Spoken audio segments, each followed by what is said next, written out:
Hello, good evening, guys. Welcome to this NEET PG Live Daily, yet another session. And as I'm discussing about antimicrobial drugs, so in this series, last time I discussed about fluoroquinolones, and before that, sulfonamide on special classes. But today, I thought of discussing about macrolides, antibiotics, and you know. So these antibiotics are important antibiotics, and especially the newer agents like azithromycin, clarithromycin. They have much role in many respiratory tract, skin infection, etc. And very commonly used azithromycin is one such antibiotic which is very commonly used nowadays. So for those who are first time attending my lecture, let me introduce myself. I am Dr. Pramod Sharma. I am a super specialty in clinical pharmacology. I have done my MD and DM both from PGI Chandigarh. Guys, once again I am reminding you about this Telegram app. This app is just like WhatsApp is a messenger app. You can share your messages and all that on this app. So you just download this app so that you get information about once you join this group on this app. Once you become part of this group, you can receive messages from Unacademy or from the educators themselves about their classes, what topic they will be covering, and at what time. You have entire information about those sessions. So if you like waiting for some topic to be discussed by some educator, you can always tick or mark that particular timing so that you can attend that lecture, and I hope that will solve your problem or the difficulties which you are facing in that particular topic or subject. And moreover, if you have timetable in your hand before these sessions go live, you can always take out time from your busy schedule and can make it to these sessions and attend them to learn the topic of your interest. This is a learning app which is devised by Unacademy, and this learning app is necessary for you to attend yet another free classes to attend free classes on this app in the form of special classes. These classes are also absolutely free, don't have to pay a single penny, but the only thing is you need to have this app, this Unacademy learning app, which is available on Play Store as well as this Apple Store, and it supports both iOS as well as Android system, and you can download according to your device. The advantage with this special class is that the interface of this class is really good. You'll enjoy it's give you a classy feel, and moreover here you have an ample opportunity to interact with opportunity to interact with the educator, which you do not have on YouTube platform. So you can always raise your query in between the class, and that is in the form of message which gets immediately reflected to the educator, and your query can be taken well in real time. So this is an important thing. Second thing, if you are on this platform and you start following some educator, any of the educator, you can send him direct message. Suppose if you come across any problem, or you find it difficult to understand certain concepts and all that, you can always share that query with the educator if you are following that educator. So it is expected that the educator will definitely come back and will resolve your issues. So this is also this is special class. This on this app will give you a feel about the premium service that is being provided by Unacademy, that is NEET PG Plus, but that is subscription based service. But this will give you an idea about how this NEET PG Plus will look like. Okay. So guys, if you have not downloaded it, please download it, go get it, and what you're waiting for, because this is another opportunity to attend free classes by the learned and experienced educators. For those who want something more than these free classes in terms of different type of services or other services which help them do better in the entrance examination. So for these guys, the Unacademy has come up with a program that is called NEET PG Plus, which has additional features and premium features, you can say rather, and that would definitely help these such aspirants to achieve achieve their goal, help in achieving their goal and score better in the exams. So it is high likely chances that they may make it to PG entrance examination and will score better definitely. So for such aspirants, this NEET PG Plus is the an alternative, which is a subscription based service, because it's a premium service which this Unacademy offers to its learners.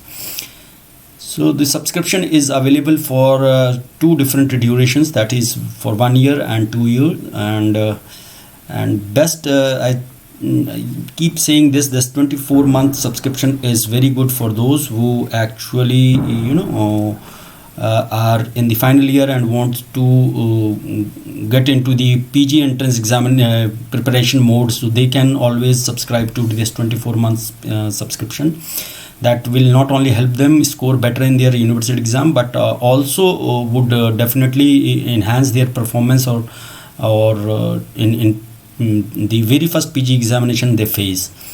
Provided they put in their 100% efforts. And this 12-month is also good for those who have already cleared their exam, MBBS and all that, and this much period, or who have already attempted given 1 or 2 attempt already, they have given one examination and all that, and they could not clear PG examination. For them to get to prepare in a much better way, that this 12-month subscription is required, because this is the time at least needed to make you familiar with all the educators from the different speciality, and to understand each and every educator, their way of teaching, the knowledge you get from them, the other the tactics, or the other the plus points or other qualities which an educator has that can be imbibed by you, as well as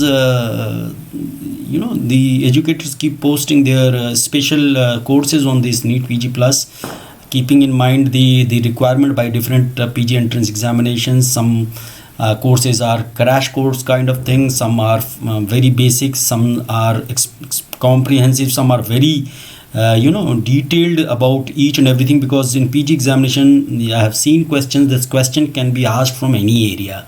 So you must be knowing. If you know 10 lines and remember 2, that is fine. But if you read only 2 lines and you don't remember those 2 lines, then there is no advantage of preparing for an exam. So you should be thorough, because if you are thorough, you can't miss any question. Hardly you will miss any question. So that is why this 12 months period is we considered as mandatory for all of you guys, those who actually wants to do better in PG entrance. So if you use this referral code Dr. Pramod, you will definitely get 10% discount on the subscription amount which has been mentioned here. So for 12 months, if after applying this 10% discount, you have to hardly pay 20,000, and for those who are the right candidate for 24 months subscription, they can get it for 25,000 if after 10% discount. So the fees is reasonable, I suppose, and you can pay by any mode of payment. There is a different kind of online payment mode also there, so you can choose as per your convenience.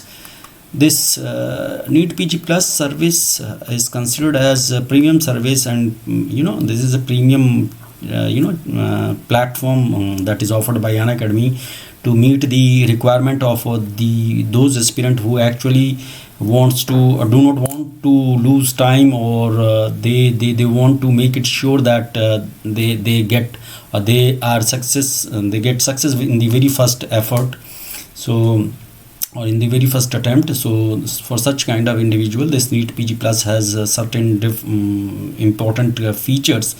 For example, the number of learners on this NEET PG Plus are less because it is a premium service, paid service. So obviously it is quite expected that the number of learners will be less on this channel. And so the advantage of this is that educator can focus on each and every individual. So it is a kind of personalized attention or individualized focus on the each and every learner, and educator is well aware of the plus and negative of each and every learner, so he can or she can very well address or adequately address those weak areas of any particular learner, and can make them can compensate for the deficiency they have in a particular field or particular subject. So this is the advantage. And moreover, the live classes which are run on this NEET PG Plus are little different in the sense that you have ample opportunities because the number of learners are less, so the learners can interrupt educator anytime to clarify any doubt, any query, any question they can ask if they feel it appropriate. So this will give you a kind of being in the real class, I mean to say that being present there physically. So there is real-time interaction between the learners and the educators. So it is more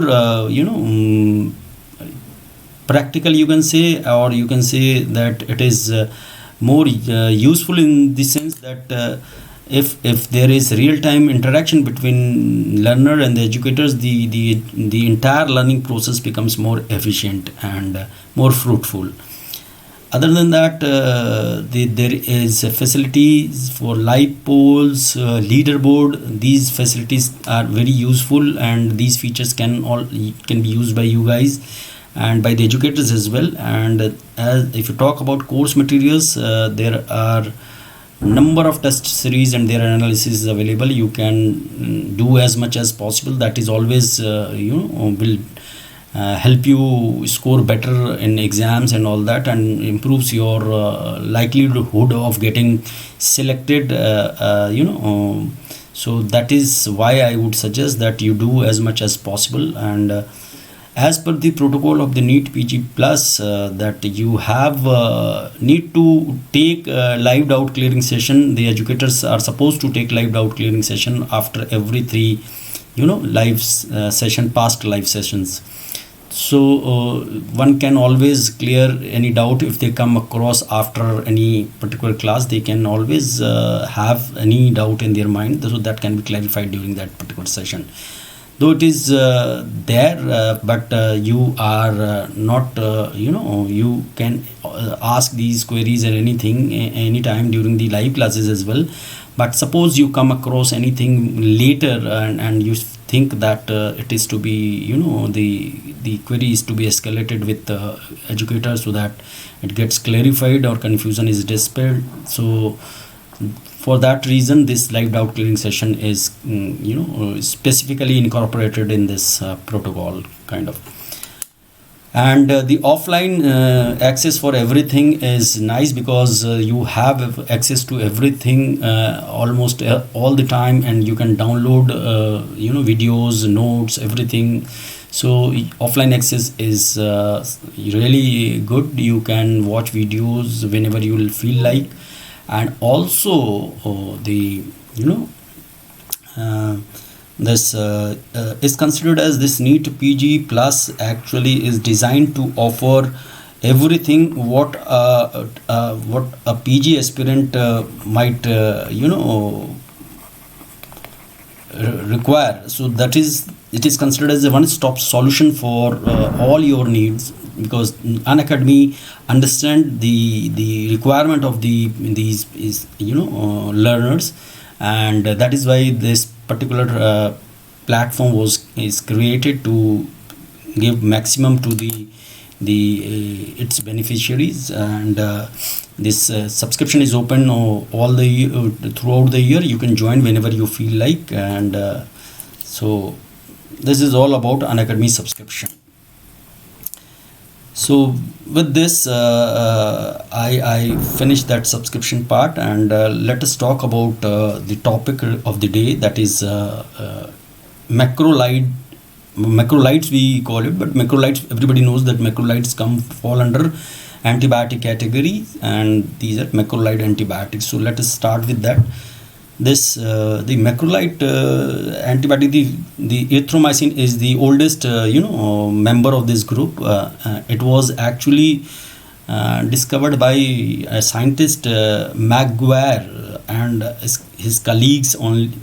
Actually they identified it and discovered it from the metabolic product of this particular Streptomyces, that is Streptomyces erythraeus strain, one strain of this Streptomyces erythraeus. And after that, many synthetic structural changes were done in this molecule, and as a result of that we have today various semi-synthetic derivatives. For example, this clarithromycin, azithromycin, fidaxomicin, telithromycin. Not only that, we have roxithromycin also, and these are all semi-synthetic derivatives usually. And this macrolide group of antibiotics are very good for respiratory infections, especially those which are caused by common community acquired pathogens, for example as pneumonia, H. influenzae, chlamydia, mycoplasma, etc. So they are very good in these kind of infections. And other than that, they are widely used also in genital and skin or skin structure related infections kind of thing. So these three categories are mainly for which the macrolides are very good antibiotics.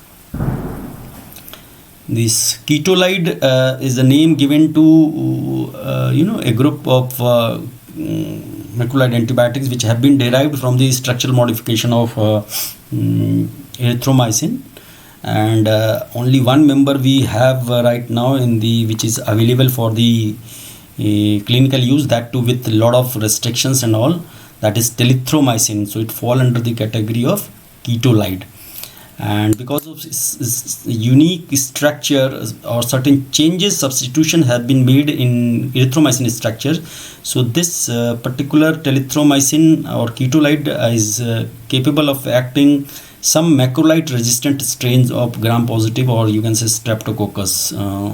So this is little expansion in the activity of ketolide, but this drug has been associated with a lot of issues, so its use is very much restricted. Fidaxomicin is a locally acting macrolide that acts in GIT only, and it is actually used for a specific purpose. Only a single indication is there, which is for which this fidaxomicin, and it is very unique also that it being a macrolide, its mechanism of action is entirely different from other macrolides. Right. So till now I think there should not be any issue. It is clear to you. It is all mota moti idea about the macrolides. As I said, this clarithromycin, azithromycin, they are all semi-synthetic derivative of erythromycin. So one can ask why these synthetic derivatives or semi-synthetic derivatives were required. You should know that science is ever evolving. So we are not satisfied with whatever we have. We need to have something which has an edge over the existing drug therapy. So we keep doing changes and all that. So especially in case of antibiotics, we do these changes, or these changes are required to either reduce the toxicity or to improve the efficacy or to improve the spectrum of activity or to enhance or to improvise its pharmacokinetics, etc. So these kind of things are ever going, means ongoing phenomenon, ongoing activities. So same is here. The certain issues that were associated with erythromycin that are taken care of by these semi-synthetic compounds like clarithromycin and azithromycin. Because of the changes in the structure, we will not discuss more about structure and all that, because we are not medicinal chemists, or no, we don't have to. Actually, we are clinicians, so clinicians don't need to know about all these structural changes, but I will give you some idea about, which is very even from the questions point of view that might be asked in the exams, right? So this has led to these compound, because the semi-synthetic compound development of these semi-synthetic compounds resulted in the improved acid stability, because erythromycin is acid labile. It is degraded in the acidic environment of this gastric lumen, and they have better tissue penetration, and moreover the broader spectrum of activity. They have broader spectrum of activity than the erythromycin.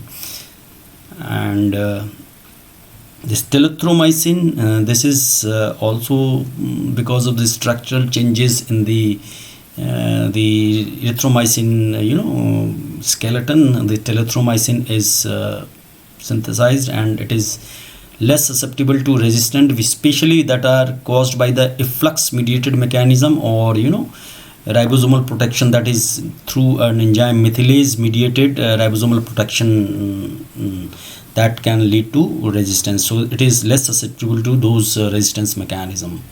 This is the advantage with telithromycin, and that is why active against this many macrolide resistant gram positive organisms, especially. And as I told you, the fidaxomicin is entirely different. It has a different mechanism of action, though being macrolides that have a specific mechanism of action and very unique mechanism of action. But this fidaxomicin is different from the group by having a separate or entirely different mechanism of action.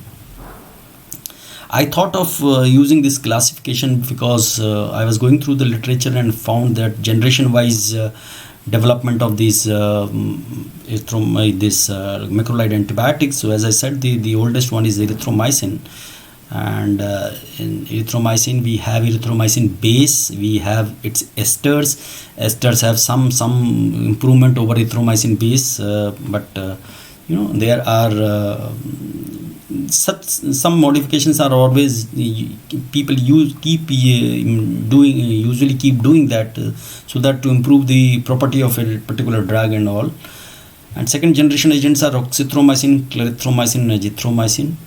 Third generation, as I said, ketolide, telithromycin. Even fourth generation agent is there, but that is not still, I think it's not approved for clinical use. So that is also a ketolide of probably a fourth generation one. For these are all in the clinical use. That is why I have used them in classification. And so 3 generation of agent we have right now with us for treatment of various infections that are caused by susceptible strains that are sensitive to macrolides.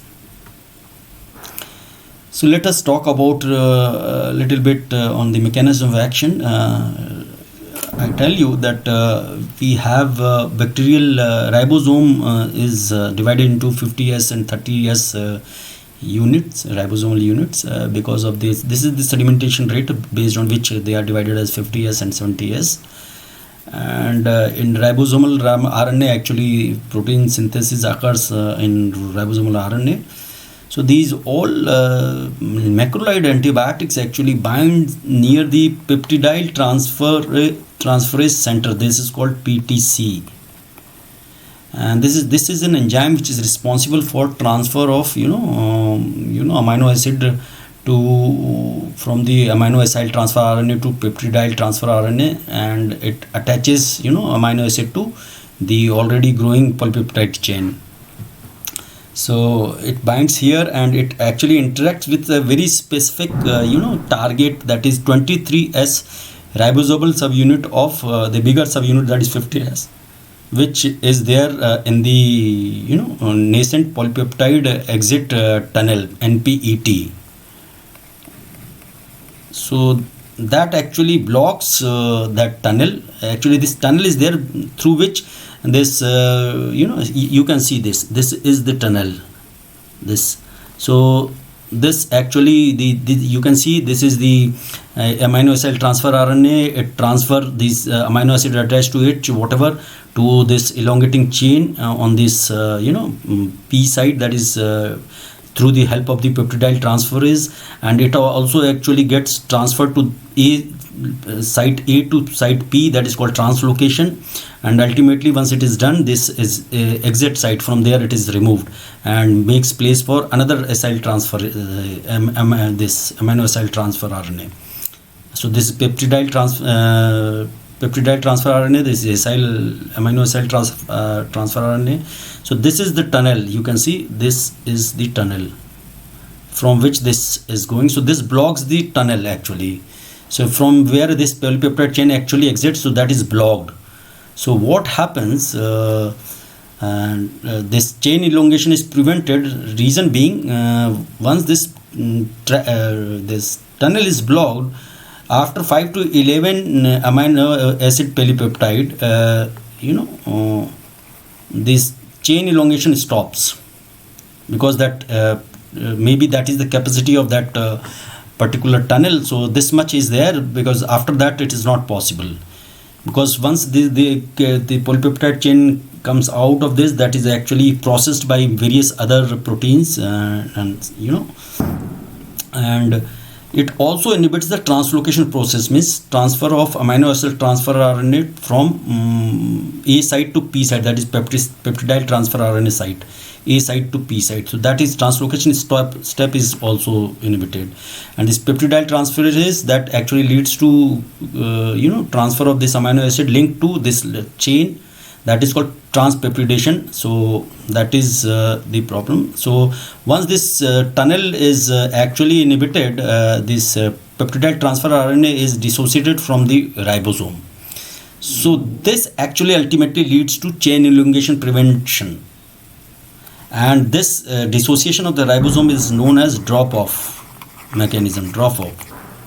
So this drops off from the peptidyle transfer RNA, and that is why this transpeptidation is also stopped. The transpeptidation is the linking the amino acid to the growing this peptide chain. So that is also inhibited because of this. It is not directly, but in case of, I think, chloramphenicol, that inhibits this process, transpeptidation. This does not allow this bond to form between amino acid and the growing peptide chain, but this is an indirect phenomenon. And the main is also this translocation, because here this especially, these are all additional phenomena, but translocation is important because it inhibits. I will show you in another diagram, that is a bigger diagram, where actually it can be seen that how it is. And not only that, these macrolides can inhibit formation of 50S ribosomal subunits also. This is quite important. And if you look at the spectrum, I'll talk about this spectrum, the bacterial, the different bacterial population which is covered by or acted upon by this macrolide, or which are sensitive actually. So that is called bacterial spectrum of that antibiotic. So this this macrolide antibiotics is more preferentially accumulated by gram positive organism. The concentration of this antibiotic within the cells, bacterial cells which are gram positive, is 100 times more than the gram negative ones. So that is why they have more activity against gram positive bacterium, not the gram negative ones. They hardly act against the gram negative ones, very less activity against gram negative ones, And This antibiotic, the macrolides are usually weekly basic antibiotics, and they get inactivated at a very acidic environment, that is if pH is less than 4, or in very basic environment if pH is more than 10. They act best between pH 7.8 to 8. So this is the best pH. So they are more active in alkaline environment. So in alkaline environment, what happens, this is a weak base, so this will actually remain unionized. So cells are more permeable to unionized moiety. Unionized ones are more lipid soluble, so they can cross the bacterial membrane, so they are more permeable to. So, and probably this gram negative ones have more permeability to this kind of unionized form. And this ketolides, if you talk about the mechanism of action, these ketolides also is the same. They also share the same ribosomal target site. Mechanism of action is same, but only difference is they are specifically protected from this common resistance producing mechanism which are operating at the ribosomal level. So these it is unique in that only, otherwise it binds to same target site, ribosomal target site. This is the bigger picture. On this actually A site, and this is the A site, this is P site. This is also called donor site, this is acceptor site. And from here actually the transfer RNA, amino acid transfer RNA comes with the amino acid, it binds with the messenger RNA template, and there is formation of peptide bond between the elongating chain, nascent polypeptide chain, and ultimately this is shifted to this place ultimately, so that it can allow another transfer RNA to come here, and ultimately when chain is again is released from this place and added to another amino acid brought by newer amino acid transfer RNA, then this transfer RNA is exited because it is devoid of anything now. So this translocation, this transferase enzyme is responsible, maybe that interaction is inhibited, this movement. So this is the one of the mechanism of action of macrolide. Other I said as the blockade of the exit from where the polypeptide chain exit, this nascent polypeptide exit tunnel is blocked, right? And because of that, this ultimately peptide transfer RNA get detached from the chain ribosomes, and that is called drop off phenomenon.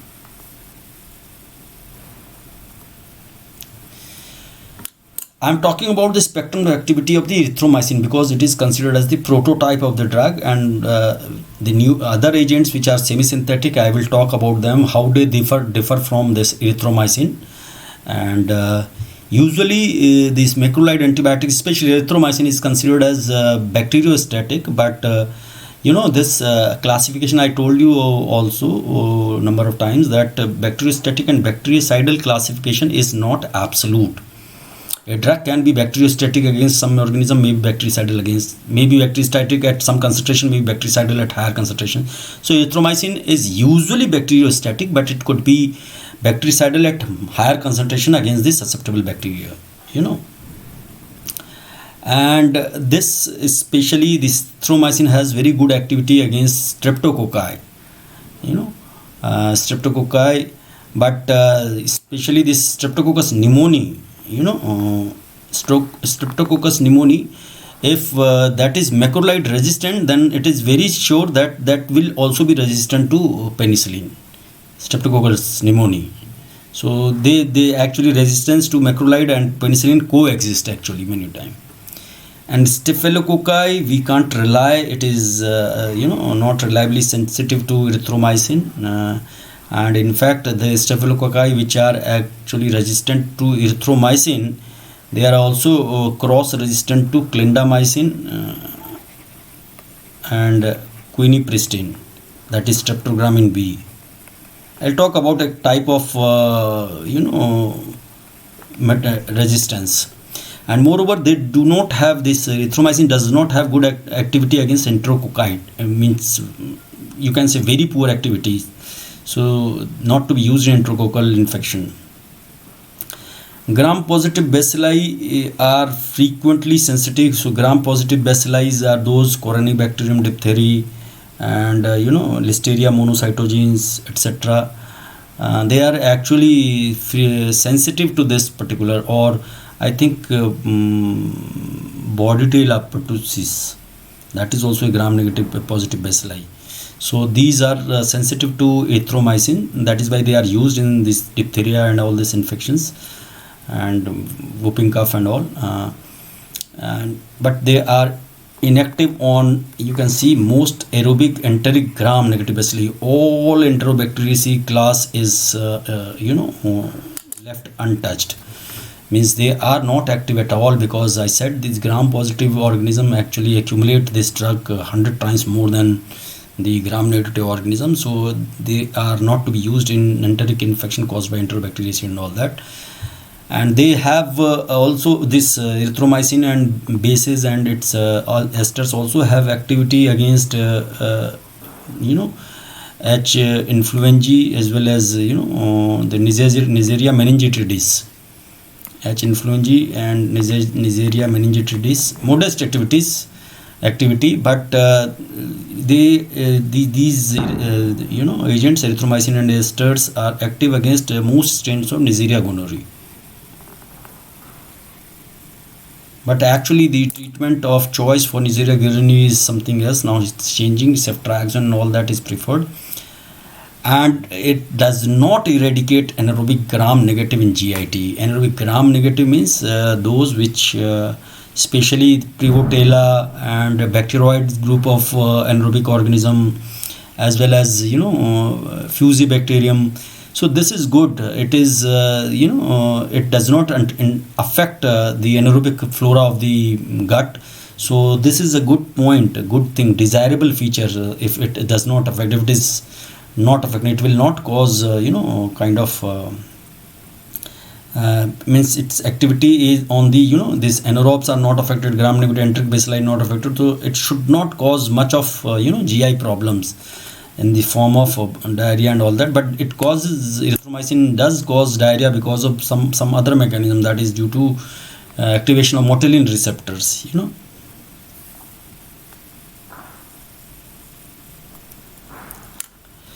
Other than that, these agents have useful activity against Pasteurella multocida, Borrelia species like Borrelia burgdorferi, and Bordetella pertussis. As I said, Campylobacter jejuni can cause enteritis and all that, and Mycoplasma. These atypical and agents which are very common in community acquired pneumonia and all that, like Mycoplasma pneumoniae, Legionella pneumophila, Chlamydia trachomatis, they are also inhibited.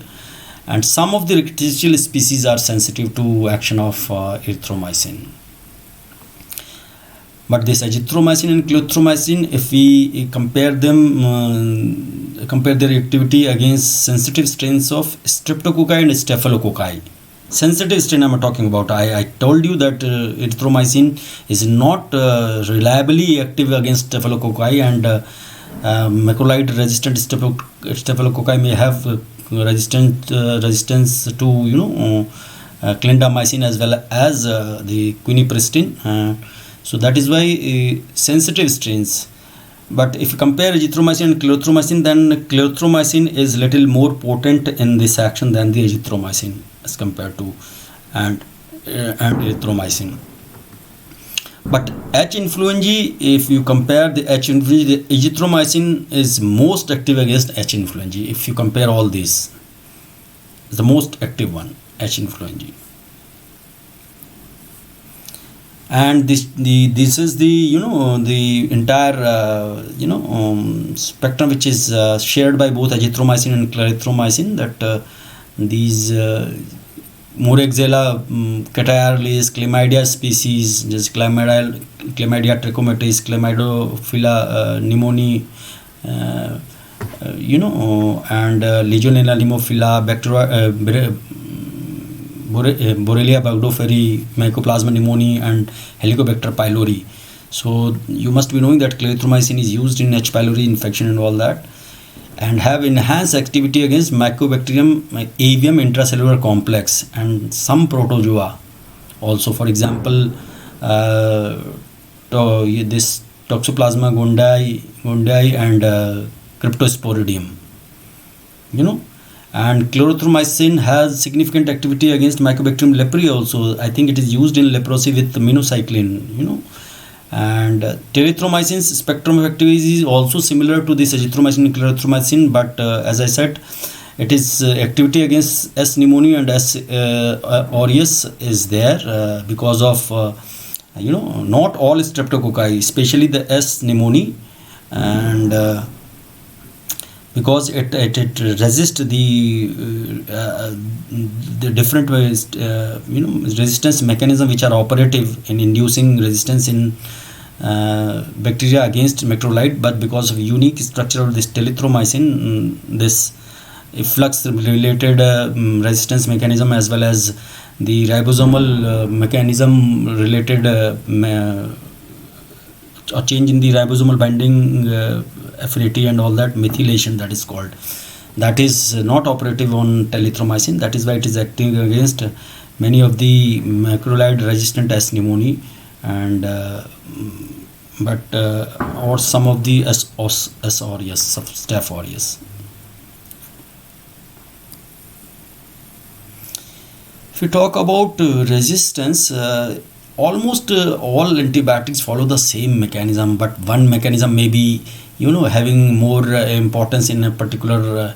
Usually either the drug will not enter, or the drug is entered, that will be removed, or there may be change in the binding site, or there may be inactivation by some enzyme, or maybe some change in the affinity of the binding site, or maybe increase in the binding site, or maybe increase in the these are all related phenomena. That is one mechanism may be more important in one particular group of enzymes and all that. And this is usually the phenomenon or mechanism usually involved in imparting resistance to any group of antibiotics among bacteria. So drug efflux is through an active pump mechanism actually, and this pump or drug efflux pump expression is induced by certain genes in the gram positive bacterium, like MSRA gene, MEF-A gene, or MEF-E gene. These are all responsible for expression of these active pump that can throw the already entered antibiotic within the cell to exterior. And ribosomal protection by an enzyme, this is called methylase enzyme. This methylase enzyme is present in many bacterium, like inducible, either in the inducible form or in the constitutive form. So this methylase enzyme actually leads to methylation of ribosomal binding site. So it will reduce the affinity of the ribosome because it binds to 550S ribosome and all that. So the binding site, because of this methylation, this ribosomal binding site will have less affinity to these macrolides, and this is actually results because of this methylase is encoded by gene ERM gene. This is important. So you can remember erythromycin or macrolide kind of thing, ERM, erythromycin, ribosomal methylase. You can remember this thing if you can. And macrolide hydrolysis by esterases, this is the reason why enterobacteriaceae are not active against macrolide is not active against entire enterobacteriaceae family, because the enterobacteriaceae family forms this particular enzyme, and this leads to hydrolysis of macrolide. And chromosomal mutations that can alter 50S ribosome protein, so that also can lead to these resistance. So these are all mechanisms. And one important phenotype which has been demonstrated is MLSB phenotype. So what is this? Because this ERM gene, this has confirmed this phenotype. Conferred this phenotype. This phenotype is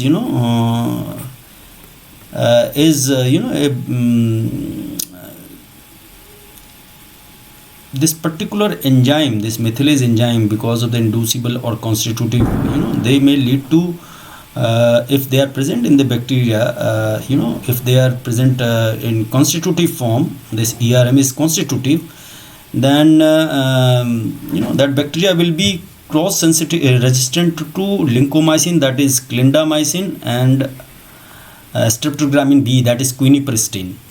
So this is a phenotype if this, because of this gene, constitutive enzyme, this methylase enzyme is constitutively expressed in a bacterial population, suppose. But if it is present in the inducible form only, then this then the bacteria will only be resistant to macrolides, because these macrolides can induce this methylase enzyme, can induce production of this methylase enzyme by inducing this gene and all that. But these lincomycin, that clindamycin and streptogramin B are not the inducer of this particular gene or enzyme. So the resistance will be only against macrolides if the enzyme is expressed in the inducible form, not in constitutive form. But if it is constitutive, then this kind of phenotype will be there. The bacteria will be resistant to all these three groups of antibiotics, because these all three share the same ribosomal binding site. That is the reason. They all have similar binding sites on the 50S ribosome. As I already said, but that is methylase related reaction, because MLS type B, if there is constitutive expression of the enzyme. But this efflux mechanism do not impart any cross resistance to MLS, because this efflux will result in, this efflux mechanism will result only resistance to macrolide, because this macrolide is only substrate for this pump. They have different structure, this clindamycin and they are not substrate of this pump. So there will be no cross resistance because of this, And telithromycin, why it has activity against many of the gram-positive bacteria that are not sensitive to erythromycin, because this telithromycin has two changes.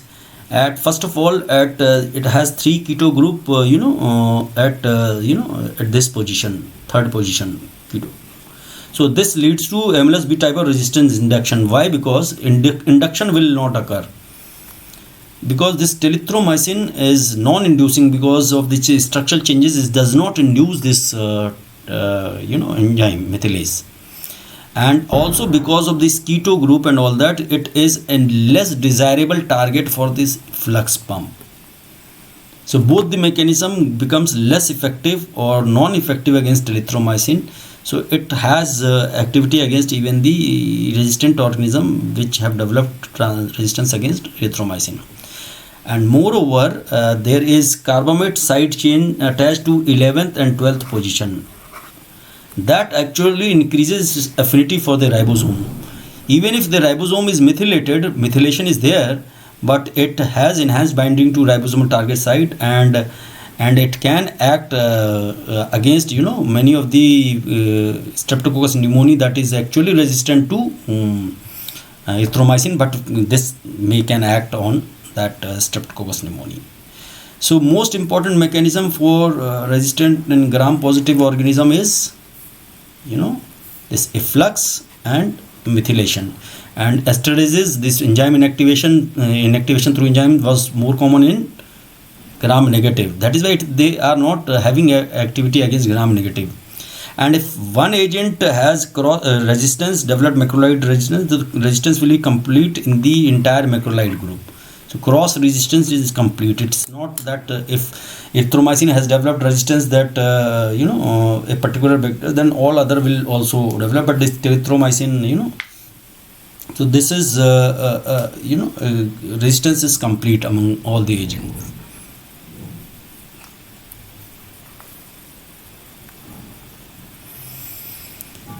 If you look at the pharmacokinetics of, I'm talking about the base, erythromycin base, whatever the difference will be there, I will be discussing them individually. And this erythromycin base is incompletely absorbed because it has, I told you that it is labile, acid labile. It is, not stable in presence of gastric acid. So it is to be administered in the form of enteric coated tablet, that is EC tablet, enteric coated,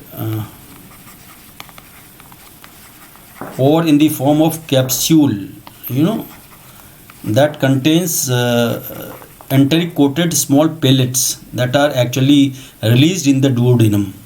So this is actually coating is done so that this is not acted upon by the gastric acid. They actually are not damaged by the gastric acid and move ahead, and in the pH which is actually conducive for their release, then they are released in the duodenum and more distally, right?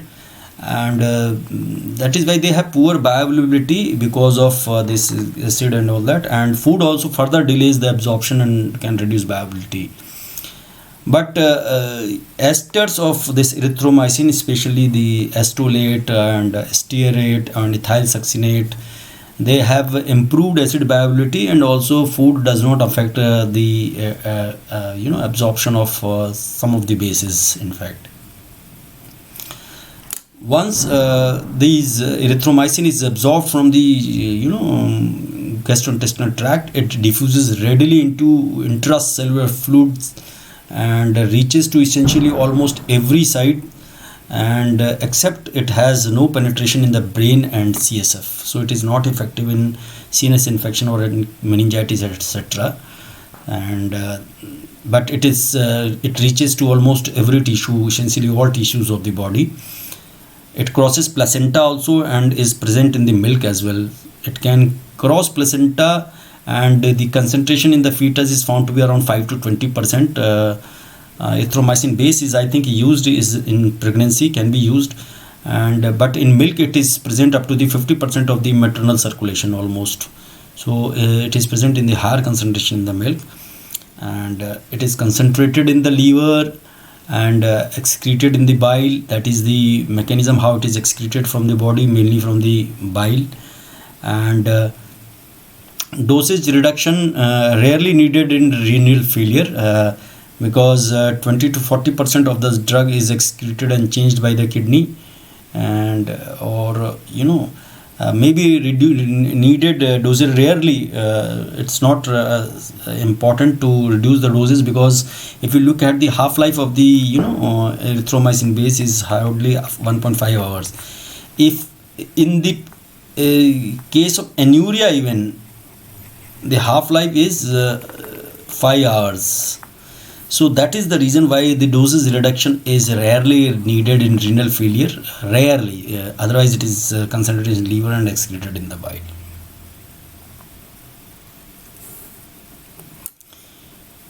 Clarithromycin pharmacokinetics a little bit different from erythromycin. This clarithromycin has a high first pass metabolism, and that is the reason why its bioavailability is reduced to around 50% only. That is the reason. And but it has a extended release form tablet also, extended release tablet, which, and this actually conventional tablet, which is also called immediate release, conventional or IR tab, immediate release tab. So this is for that, this can be used with food or without food. With or without food can be given, but this ER form is to be administered with food, available as 1 gram dose, ER form, extended release, because clarithromycin is to be given twice daily, but this extended release can be given once daily. So this 1 gram dose, so it is to be administered with food because it improves bioavailability. So it is a condition on this. This is always to be taken with food. And this clarithromycin, which is a parent compound, it undergoes or gets metabolized to an active metabolite, which is called 14 hydroxy hydroxychlorothromycin,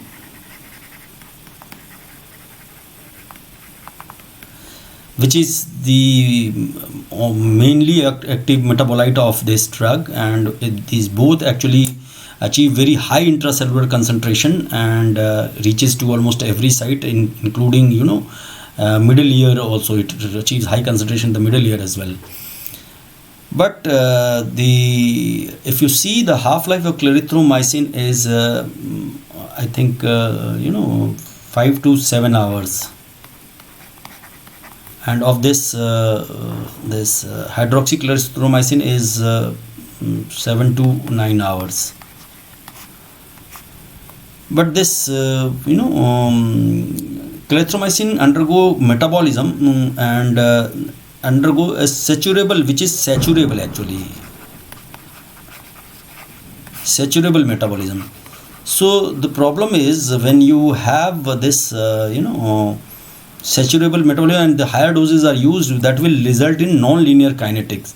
And when there is non-linear kinetic, the T half may increase disproportionately.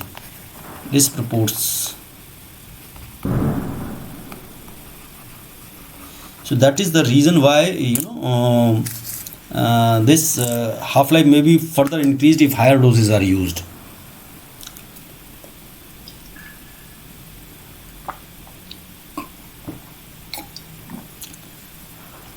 Usually, as this clarithromycin excreted unchanged by the kidney 20 to 40%, and additional 10 to 15% of this active metabolite is also excreted unchanged by the kidney.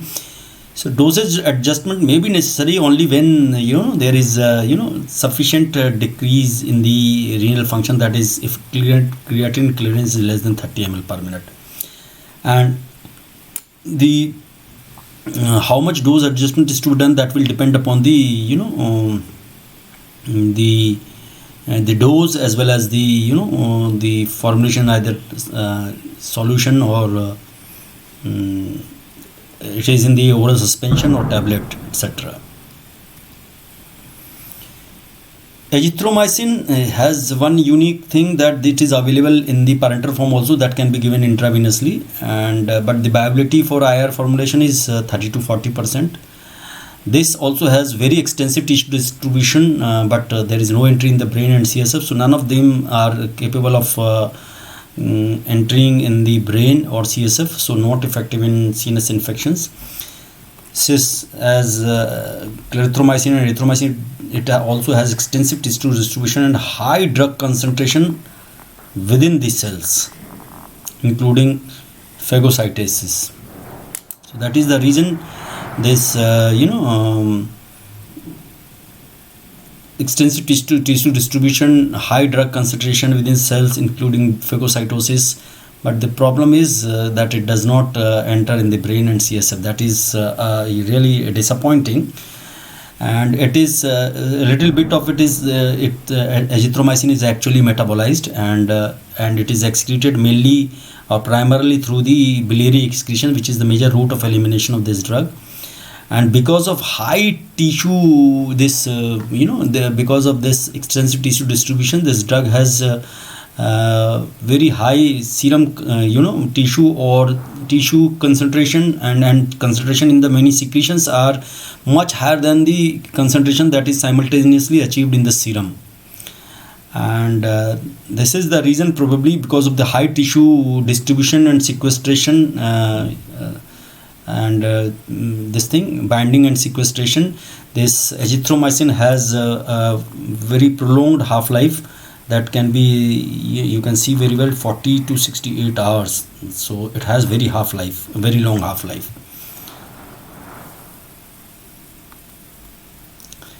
Telithromycin is available only in the tablet form, single strength, that is 400 milligram.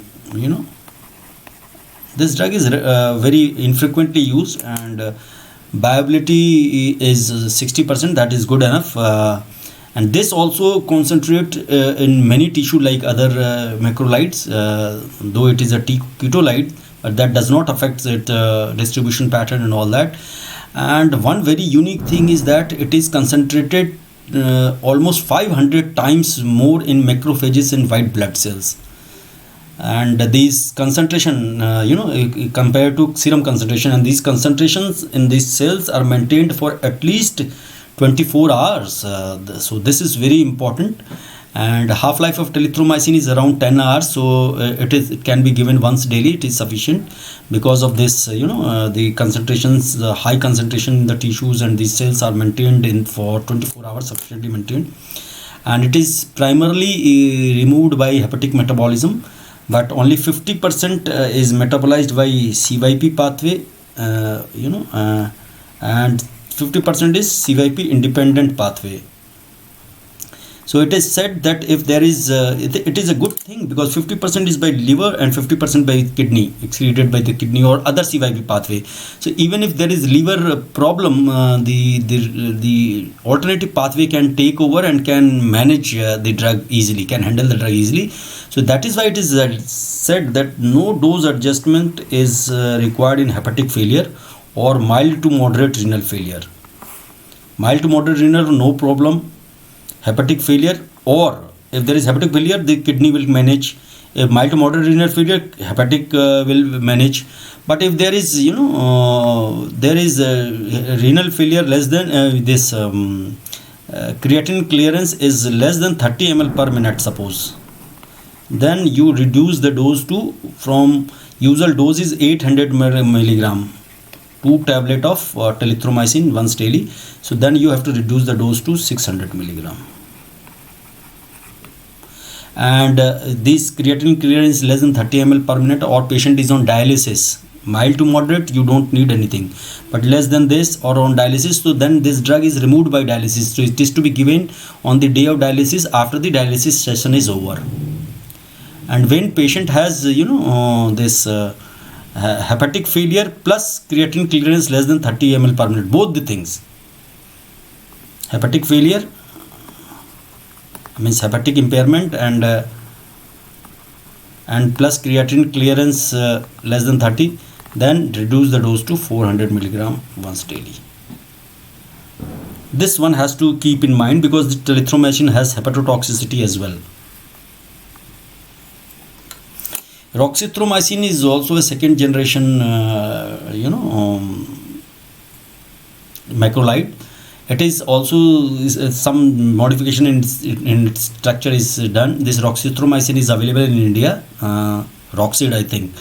So this is 9-oxymino ether derivative of erythromycin, but because of this change, structural change, it maintained the spectrum of activity of the erythromycin, but it improved bioavailability because it imparted acid stability against gastric acid.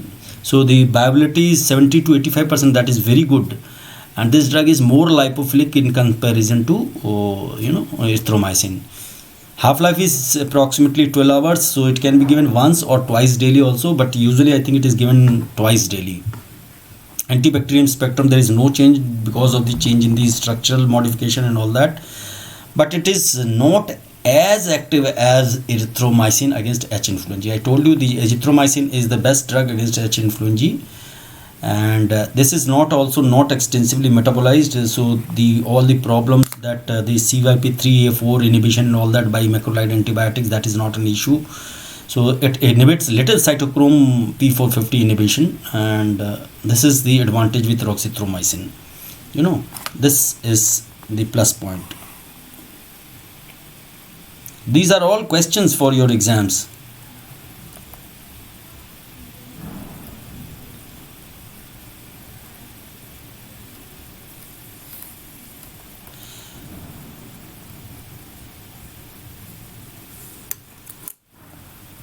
This is the roxithromycin, and let us talk about fidaxomicin. Fidaxomicin, I said this is a bactericidal drug as opposed to, because the GI concentrations which are achieved are much higher because it is minimally absorbed.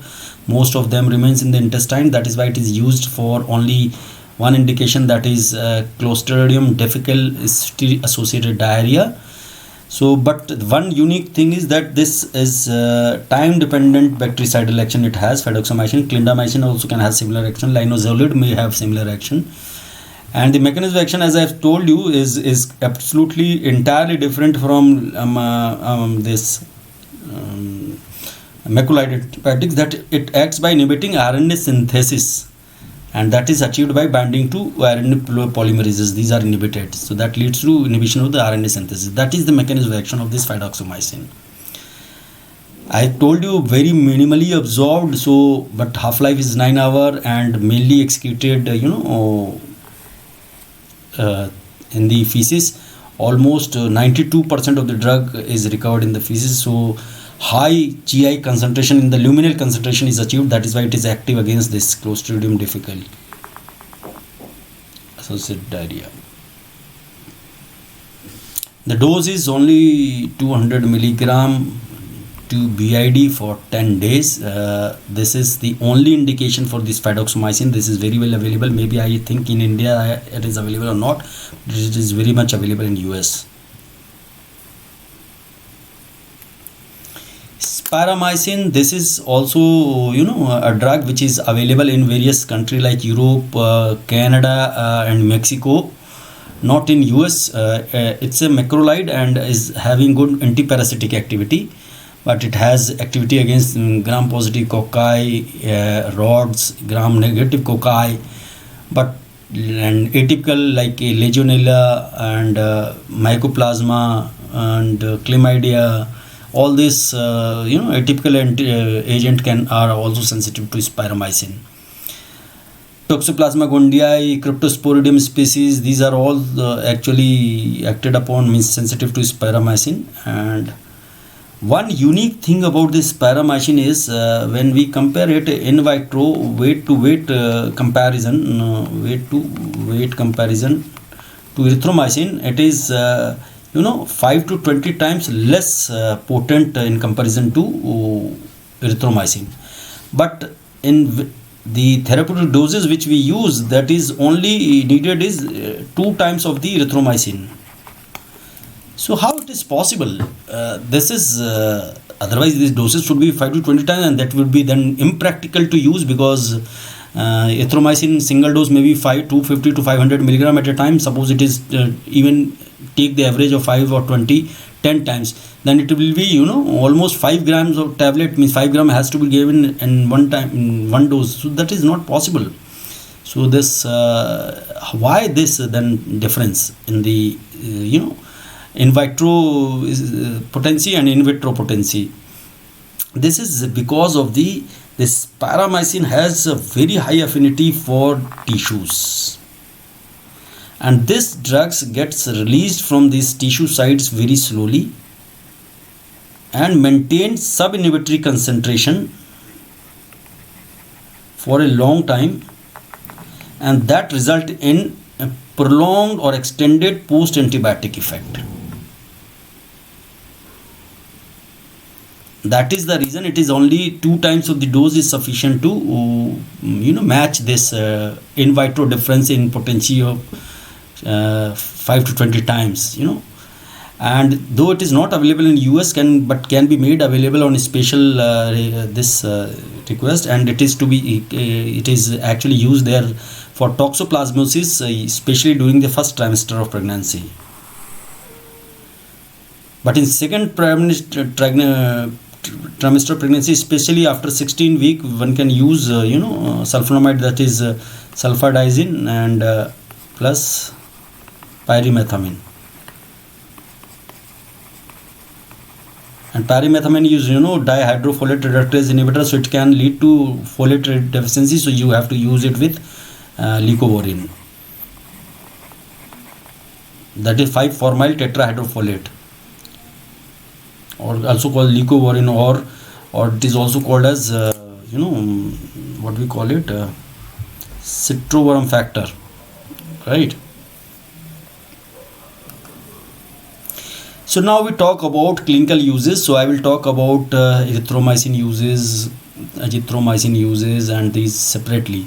So this Legionnaire's disease especially requires little higher doses, And earlier it was considered as serious infection. It is a serious infection, used to be treated with IV. Erythromycin have two parenteral preparation also, erythromycin lactobionate and gluceptate, I think. So this is to be given in 1 to 4 gram per day in divided doses for 21 days. Non-gonococcal urethritis caused by chlamydia trachomatis is to be treated with 500 milligram per oral QID, because half-life is short. Erythromycin, I told you, 1.5 hours to, in case of anuria hardly 5 hours. So it is to be used 4 times a day for 7 days. Bowel preparation, 1 gram of erythromycin given to be given orally, and is to be given at different time intervals. For example, suppose you have tomorrow you have surgery, so today you will use at 1 p.m. in the afternoon, at 2 p.m. in the afternoon, and 11 p.m. at night. 3 doses, 1 gram, to be given along with oral neomycin. Neomycin, aminoglycoside antibiotics, quite active against gram-negative organisms and all that. Aminoglycoside, Enterobacteriaceae, and it is not used, not absorbed actually, neomycin. So neomycin is also used in hepatic encephalopathy and all that. So with this and along with mechanical cleansing, of large intestine along with that. So bowel preparation में इसको use किया जा सकता है. So it is to be used. So 11 p.m. today night means tomorrow, if it is the surgery time. So today 1 p.m., 2 p.m. and 11 p.m. it is to be used. Another thing is lymphogranuloma venerum caused by Haemophilus ducreyi, and here you can use therapy for 21 days. That is why it is good for genital infection, skin infection, respiratory infection, pertussis, that is whooping cough. This is to be used 500 milligram QID for 14 days. The therapy varies from 7 days to 14 days to 20 hours depending upon the type of infection. Usual doses, we use this erythromycin we can use 250 milligram 4 times a day or 500 milligram twice a day, or there is another 330 milligram tablets are available. I think in India it is available or not, but that can be given TID, 330 milligram TID. And since severe infection, that way which I have calculated using this method, maximum daily dose is 1 gram, but in severe infection you can use up to 4 gram per day. As I said, in Legionella infection, we had provision for 1 to 4 gram per day. And take on empty stomach if possible. As I said, that food also delays the absorption and all that, so peak concentration might be affected. And the base has the poorest absorption because that is why some esters were made. The esters have little better viability, and food does not affect their some of the esters are not affected by the concomitant food concomitant ingestion of the food and all that. There are certain off-label uses also. Off-label uses, I have already told you, these are the uses which are not approved by licensing authority, because not approved by licensing, because to approve them licensing authority needs data from the clinical trial, well designed clinical trial and all that. So if somebody is not interested in that, but because of this we know that these erythromycin is act on motilin receptors and can increase gastric motility and can have prokinetic effect. So so people use it for gastroparesis, maybe because of some reasons, maybe diabetes and all that. So this is one of the off-label indication that it is to be used before meals. Obviously before meals it is required, because in gastroparesis the gastric emptying is delayed and all that. Granuloma inguinale is also a genital infection which is caused by Klebsiella granulomatis. You will say it is granuloma Klebsiella, but it is not the Enterobacteriaceae Klebsiella. This was actually earlier known as the Calymatobacterium Calymathobacterium granulomatis, but now it is called Klebsiella granulomatis. This can cause granuloma inguinale. So for here, you need 21 days therapy. Chancroid, this is you can this 500 milligram per oral TID for 7 days. This chancroid is caused by Haemophilus ducrei, not Lymphochronium venereum. That is because of some other organism. This chancroid is used for 500 milligram TID for 7 days. Clarithromycin, this is the short form but is very well accepted form, that AECB, that is acute exacerbation of chronic bronchitis, can be given 250 to 400 milligram. I am talking about now clarithromycin per oral BID. Clarithromycin is usually given BID. You can remember that the very common brand is Claribid, so BID, bid. So you can remember this is BID. 7 to 14 days, or you can use, it has a ER tablet also, 1 gram. So this can be used for 7 days. If you want to give ER tablet, you can give ER tablet once daily for 7 days only. And this AECB may be caused by H. influenzae or parainfluenzae, Moraxella catarrhalis, or Streptococcus pneumoniae, or anything else, or influenza and parainfluenzae, Moraxella catarrhalis, pneumococcus, Streptococcus pneumoniae, and all that caused by them. And it should be mild to moderate infection, not severe infection, because then oral therapy will not be desirable. This acute maxillary sinusitis, this is also mild to moderate in severity, caused by H. influenzae or this Moraxella catarrhalis or Streptococcus pneumoniae. So 500 milligram per oral BID for 14 days, or you can use, if you want to use ER tab, that is also to be used for 14 days. Mycobacterial infections, that is treatment of treatment and prophylaxis, both it is to be used, and can be used for 7 to 14 days. 400 milligram, 500 milligram, this is the standard dose. But if there is disseminated infection by MAC infection, that is avium complex, Mycobacterium avium complex, then it would be desirable to have one specific antimicrobial drug, such ethambutol, such as. In peptic ulcer disease, we have discussed a detailed account of the peptic ulcer disease, to remove this H. pylori bacterium for ensuring healing of the duodenal or gastric ulcer if they are associated with H. pylori infection.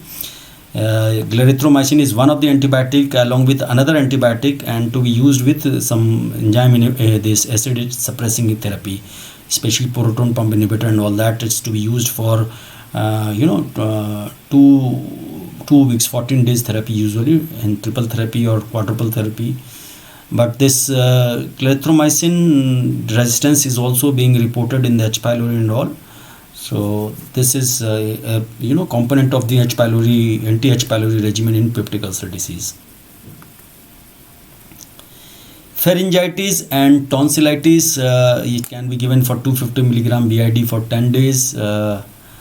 And community acquired pneumonia, you can see that 250 milligram community acquired pneumonia is caused by either H. influenzae or Streptococcus pneumoniae, Moraxella catarrhalis, Mycoplasma pneumoniae, Chlamydophila pneumophila, and all this. They all can cause community acquired pneumonia. So for that, mild to moderate severity only. So 7 to 14 days therapy. And skin structure infections, same, the 250 milligram per oral BID for 7 to 14 days. So smaller dose is required in these cases. Off-label use, same, erythromycin was effective in pertussis. So in off-label use for pertussis, it is used for both treatment as well as post-exposure prophylaxis. Those who have come in contact with the pertussis whooping cough patient, because it has high secondary rate. That is called, from index case, other can also develop higher secondary rate. That is why, for post-exposure prophylaxis, once who have a patient has been subject has been exposed, so 500 milligram per oral BID for 7 days. And in endocarditis also, to prevent bacterial endocarditis, prophylaxis can be given in 500 milligram 30 to 60 minutes before procedure. Usually, this erythromycin is preferred in those who have especially this allergy to or sensitivity to penicillins or cephalosporins. The aminoglycoside, these macrolide antibiotics are also good in those situations. Azithromycin, we use this community acquired pneumonia. So on those patients with mild to moderate sign and symptoms and are considered as appropriate for oral therapy, because if severe, then they will require hospitalization, all that, and oral therapy will not. So 500 milligram per oral, this is the classical regimen. It is given as because of its long half-life. We used to give a kind of loading dose initially. So that is why first day you give 500 milligram, and then from day 2 to 5, that is it comes as a 6 tablets.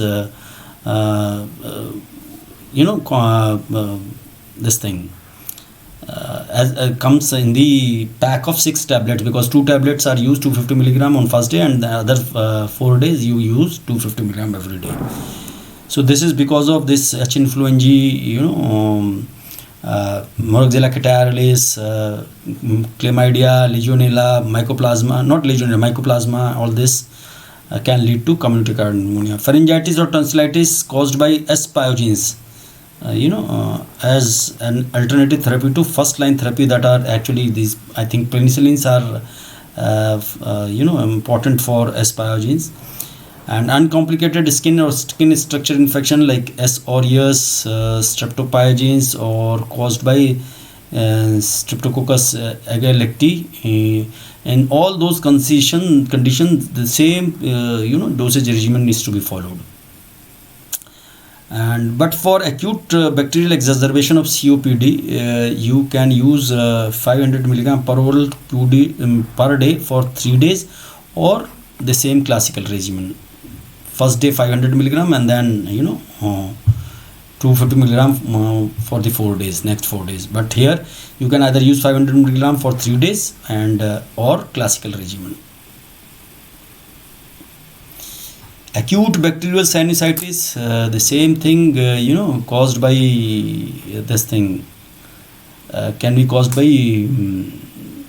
Moraxella catarrhalis, Streptococcus pneumoniae, Haemophilus influenzae.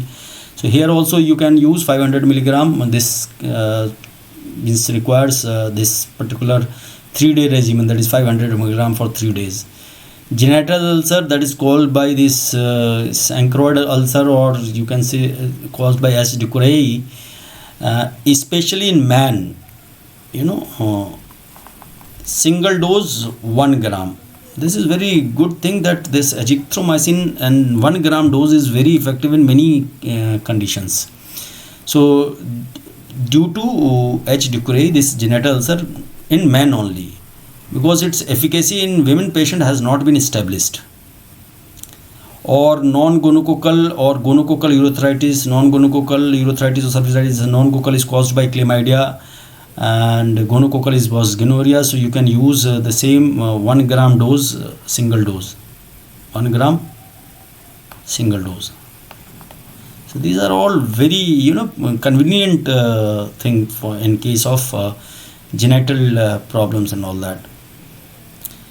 Pelvic inflammatory disease, usually if it is that due to Chlamydia trachomatis or the Neisseria gonorrhoeae or Mycoplasma hominis, in patient who actually require initial IV therapy. So we know azithromycin is available in IV form also. So pelvic inflammatory disease, if you are suspecting from because of this thing, so add an active agent if you are suspecting anorexia or are also involved in this infection. So you need to add an agent that is effective against anaerobes. So it could be metronidazole or any cephalosporin, cefotritan, or cefoxitin, etc. You can add. Bacterial conjunctivitis, yes, this azithromycin is also available in the as 1% topical solution for ocular use, and it is to be used every 8 to 12 hourly and for bacterial conjunctivitis. And recently, because of this COVID-19 pandemic, this azithromycin has been used off-label in this particular condition. Telithromycin is also telithromycin was actually approved for many conditions. 3 indications were there: acute bacterial sinusitis and acute exacerbation of this chronic bronchitis and community acquired pneumonia. But because of toxicities attached with hepatotoxicity, it has a significant hepatotoxicity as well as it is contraindicated. A black box warning was attached to the telithromycin that it is to be contraindicated in patient with myasthenia gravis because it has led to the fatality, even respiratory failure and all that. So because of all that restriction in year 2007 imposed by US FDA, this use has reduced to minimum, and it is to be used only when though no other effective alternative is available. Otherwise it should not be used. So it is use is limited to only community acquired pneumonia, that to mild to moderate severity caused by S pneumoniae, that is including multi-drug resistant S pneumoniae, H. influenzae, Moraxella catarrhalis, chlamydia pneumoniae or chlamydophila pneumoniae or mycoplasma pneumoniae. These are all commonly community acquired pneumonia. The causative agent is community acquired pneumonia. So this MDR SP is Streptococcus pneumoniae is that which is other than penicillin resistant, also PRP SP, PRSP, penicillin resistant Streptococcus pneumoniae, they are also should be resistant to 2 other agents like second generation cephalosporin like ceforexime or sulfamethoxazole, trimethoprim sulfamethoxazole, or tetracycline or anything else. So any 2 of this other than this penicillin resistance, it should be resistant to 2 other agents also. So second generation this cephalosporin is cefuroxime, right? And it is to be used only in patient 18 years old and above, and the dose is 800 milligram orally because it is available as 400 milligram tablet. So 2 tablets to be taken once daily for 7 to 10 days. And dosage adjustment may be required, as I said, if patient is hepatic failure, no dosage adjustment is required. But if patient is having or mild to moderate renal insufficiency, no dosage modification. But if patient is having creatinine clearance is less than 30 or is on dialysis, then you have to reduce the doses to 600 milligram per day, and dose is to administered if patient is on dialysis after the dialysis session on that particular day. Or if patient is having both hepatic impairment as well as creatinine clearance less than 30 or along with or maybe dialysis, then the dose is to be reduced to be 400 milligram per day. If you talk about the adverse effects of macrolides, the most important adverse effects are gastrointestinal, right? But this pyramycin and probably this roxithromycin has better GI adverse effect profile, and these all can cause moderate to severe epigastric distress and all that, this all drugs. And moreover, because of the activation of motilin receptors, this erythromycin lead to diarrhea and all can be produced. And all the agents like telithromycin, azithromycin, clarithromycin and this erythromycin can induce cardiac arrhythmias including QT prolongation with ventricular tachycardia. So but the incidence of this, if it is used in absence of any susceptibility factor, the incidence is less or rare. These susceptibility factor is the women's female sex, increasing age, or use of other interacting drugs which can interfere with the metabolism of these drugs and all that can induce, or drugs which actually induce or increase QT prolongation like antiarrhythmic drugs and all that, or patient is having comorbid conditions and all that. So in these situations the chances of these kind of arrhythmias or QT prolongations much more. Otherwise it is rare if no such susceptibility factors are present. Hepatotoxicity, this is very unusual that telithromycin has severe hepatotoxicity that has led to the death of the patient, and because of that. But black box warning was attached attached to this particular drug related to myasthenia gravis, not related to hepatotoxicity. So this erythromycin can cause two type of liver damage. One is just benign increase in transaminases. So if you use them again, these enzymes, they may be recurrence of this may or may not recur this transaminases if you give on re-challenge. So this is a non-specific kind of increase in transaminases, but in other cases this can lead to cholestatic hepatitis. So this cholestasis, when it happens, it usually presents with initially the nausea, vomiting, abdominal cramps, and it is shortly followed by other signs and symptoms. Usually the jaundice may appear, and it can lead to leukocytosis, eosinophilia. It is considered as idiosyncratic kind of reaction with this base, and especially the base, and there could be also fever. But usually this cholestasis will resolve if you discontinue the drug. So it will take few days, but it usually is reversible. That is the good thing. And as I said, that the telithromycin may induce severe hepatotoxicity, so one should be careful. And because of all this negative things attached with telithromycin use has been restricted to minimum. Other side effects, if we look at, the allergic reactions can occur with these antibiotics, but once you discontinue the treatment, usually they disappear. Auditory impairment and tinnitus can occur if usually higher doses are used. So these phenomena are actually transient when you use higher doses, and probably due to the dysfunction of the hair cells, transient dysfunction of the hair cells and all that. So this cochlear toxicity is because of this. Patient may develop rarely bilateral ischemic optic neuropathy, and common visual disturbances that is usually seen with telithromycin is slow accommodation. Telithromycin slow accommodation and can lead to syncope attack also. So these are common with telithromycin, these two disturbance and syncope. Unpleasant taste, yes, this could be considered as an adverse effect. And telithromycin, as I said, is contraindicated. It is as a black box warning, black box warning issued by US FDA for telithromycin. That patient with this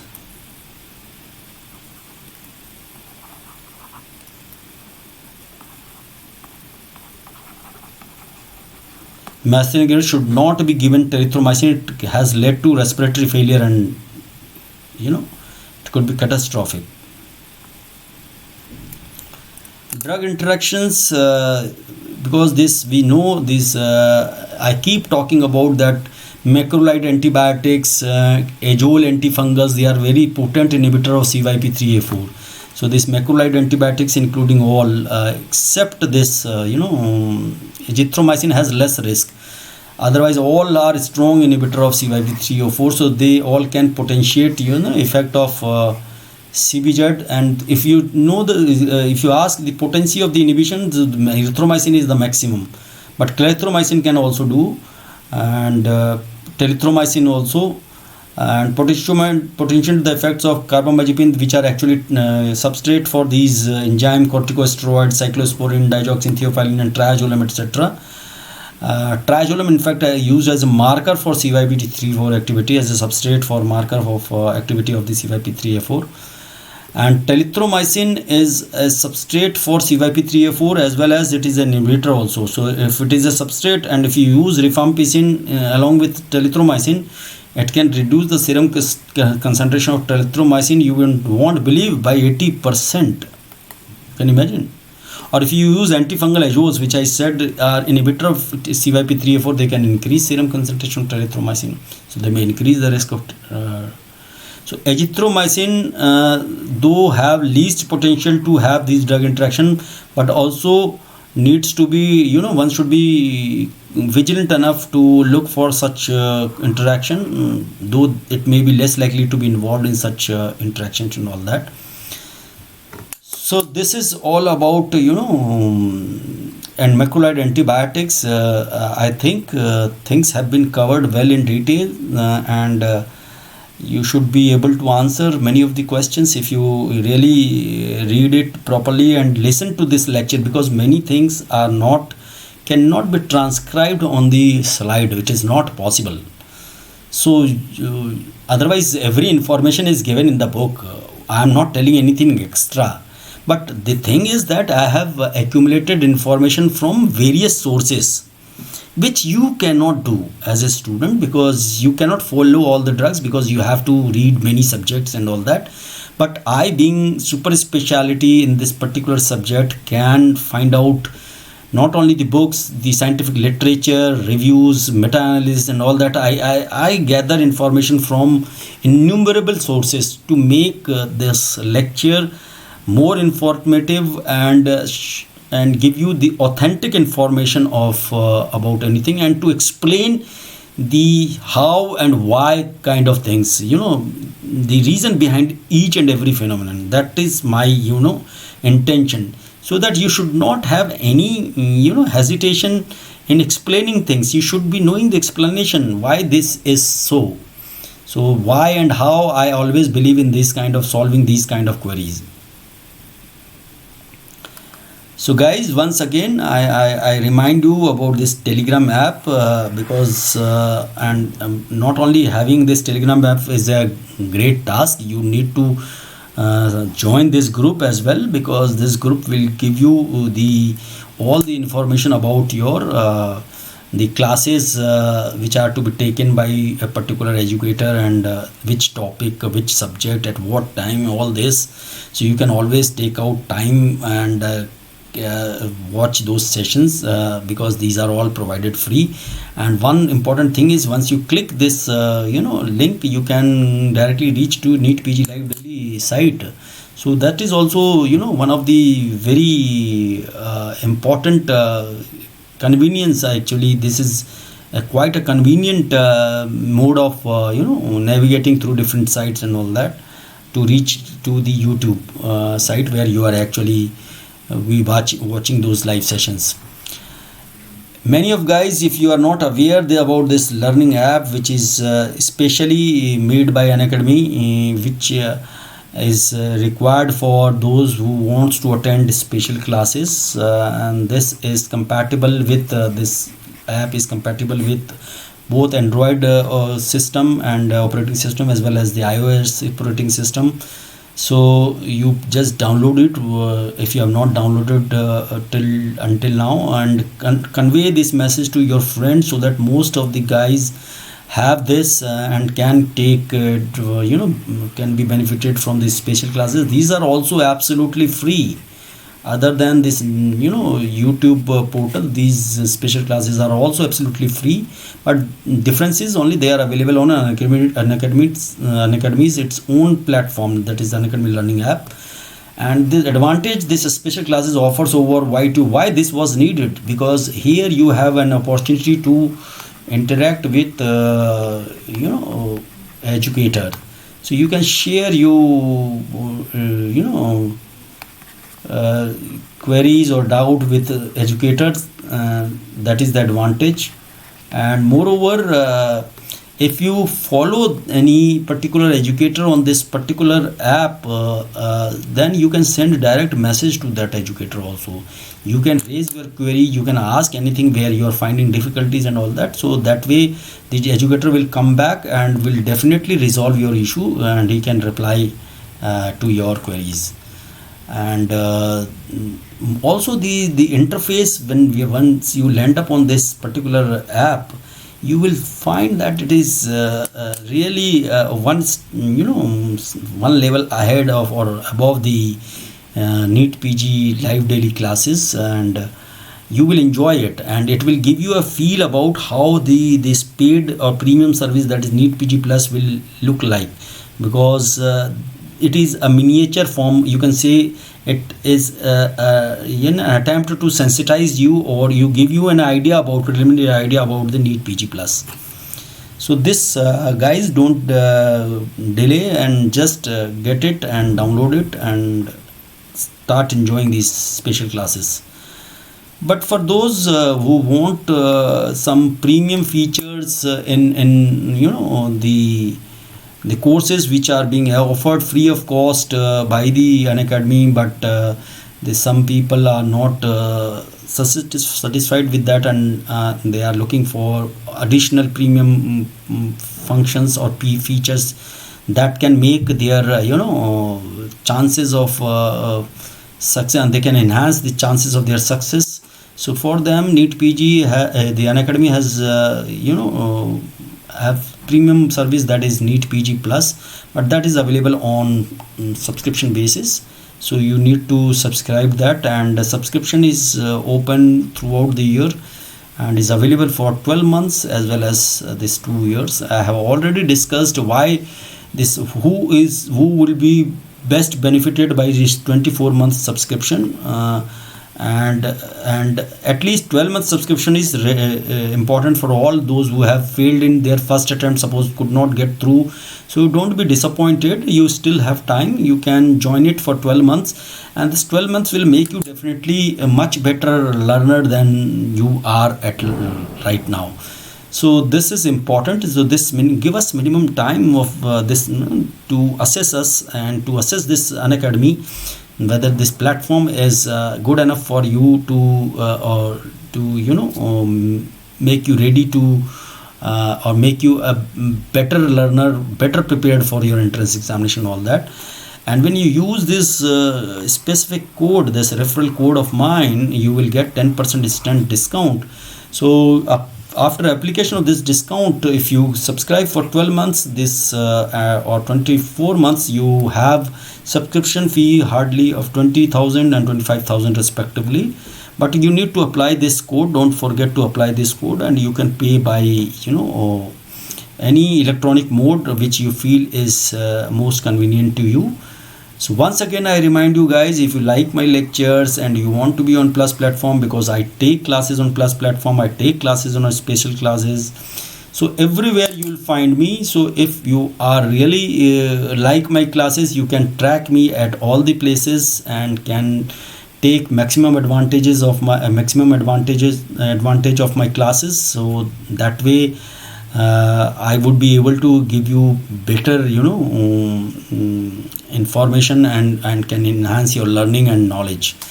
So anyway, you are on this NEET PG Plus requirement is based on your you have to take a call whether you want to come on this platform, because I have already elaborated about its important features which are going to make a real difference in your preparation. And this is a kind of a subscription, one subscription for all your need, because Unacademy has made this particular platform keeping in mind the requirement of the learners, and who else can understand your requirement best. None other than Unacademy can understand your requirement for PG entrance and all that.